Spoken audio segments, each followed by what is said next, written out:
उन्होंने ईरान के थ्रू बेहतरीन अपने ताल्लुकात बनाए। वो रेलवे ट्रैक भी बिछा रहा है इंडिया ईरान के अंदर। अब इन्वेस्टमेंट देखे कि इंडियन पॉइंट ऑफ व्यू देखे, इंडियन माइंडसेट देखे, इंडियन विजन को मैं दाद देता हूं, मैं सलाम पेश करता हूं जिन्होंने फरवरी 2023 के अंदर सबसे ज्यादा ऑयल मॉस्को से दिल्ली में रिकॉर्ड किया। जबकि इंडिया ने अमेरिका की आंखों में आंखें डाल के उस मौके पे ट्रेडिंग की जब अमेरिका ने उनको सख्ती से मना किया था। जो डॉलर दिन ब दिन ऊपर जा रहा था वो नीचे गिरेगा। वो किस वजह से कि इंडिया की जो करेंसी है वो ब्रांड में कंपैरिजन सिर्फ यही है कि हमारी टांग ऊपर जा रही है उनसे और तो सिर्फ कंपैरिजन टांग ऊपर करने में कंपैरिजन है। कौन सा हमें कोई नुकसान पहुंचा देंगे, लेकिन जब अपनी ढिठाई पे आए, गुलामी ना मंजूर, एब्सोल्युटली नॉट, ये वो अपनी तरफ से नाम निहात आजादी का दावा करने वाले, तो उन्होंने कहा कि बाजू इतना मड़ोड़ेंगे तोड़ के दिखा दे। चैनल में आपका स्वागत है दोस्तों, जैसे कि आप सभी को पता होगा, भारत ने अफगानिस्तान को 20,000 टन गेहूं दिया है, वो भी ईरान के चाबहार पोर्ट के जरिए।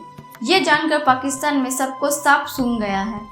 वो बर्दाश्त ही नहीं कर पा रहे हैं कि जब भारत अफगानिस्तान की सहायता कर सकता है तो पाकिस्तान के भिखारिस्तान बनने के बाद भी क्यों इंडिया पाकिस्तान की कोई सहायता नहीं करता है।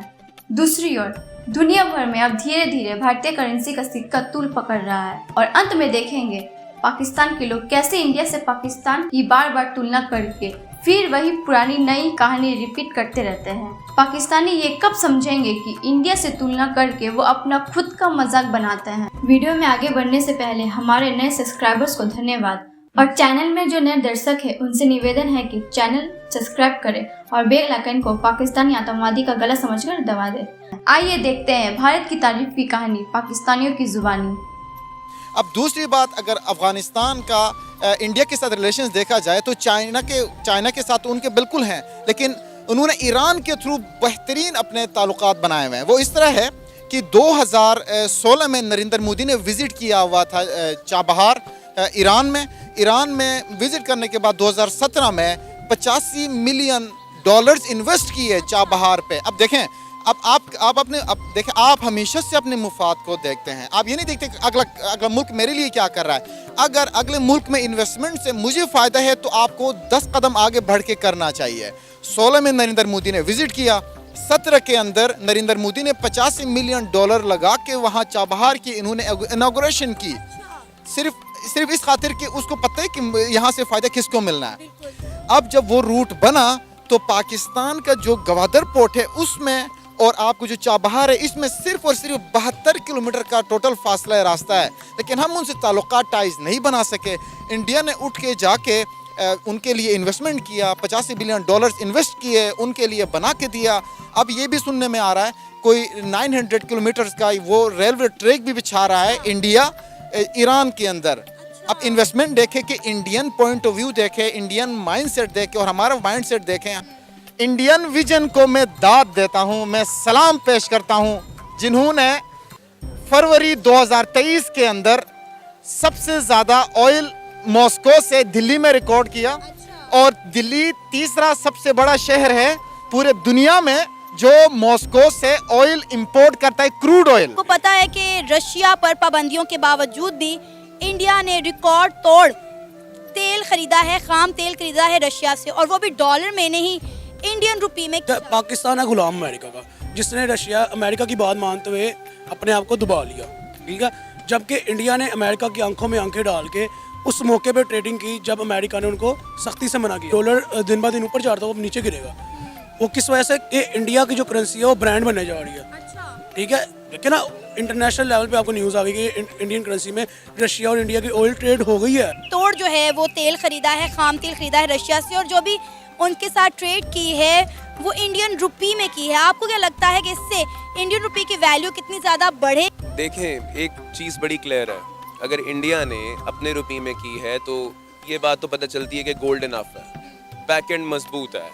अब डॉलर का गलबा जहाँ तक बात आती है, एक कौम जब अपना इनिशिएटिव लेती है कि वो अपनी करेंसी को बूस्ट अप करती है, इंडियन रुपये ऊपर गया ना, अब उन्होंने अपने पैसों में एक चीज़ खरीदी, वो बूस्ट अप कर रहे हैं, डॉलर को कुछ नहीं हो रहा। हाँ, उन्होंने ये ज़रूर मैसेज दे दिया कि बॉस हम इतनी पावर रखते हैं कि हम अपने पैसे में खरीद सकते हैं और बैकएंड पे हमारे पास पड़ा हुआ है। ये कहते हुए मुझे अजीब लग रहा है, क्योंकि मैं बीइंग अ पाकिस्तानी जब अपने सिस्टम को देखता हूँ कि वो कितना डिमोरलाइज्ड है और हमारा इंफ्रास्ट्रक्चर कितनी बुरी तरह गिर रहा है, क्रैश हो रहा है, तो मेरे ख्याल से बड़ा स्ट्रॉन्ग इनिशिएटिव है। मैं न्यूट्रल होकर अगर इस पे सर, इंडिया हमारा हमसाया मुल्क अपने रुपये में ट्रेड कर रहा है, खाम तेल खरीद रहा है रशिया से, और हम डॉलर के इवज जो है खाम तेल अभी तक खरीद नहीं पा रहे।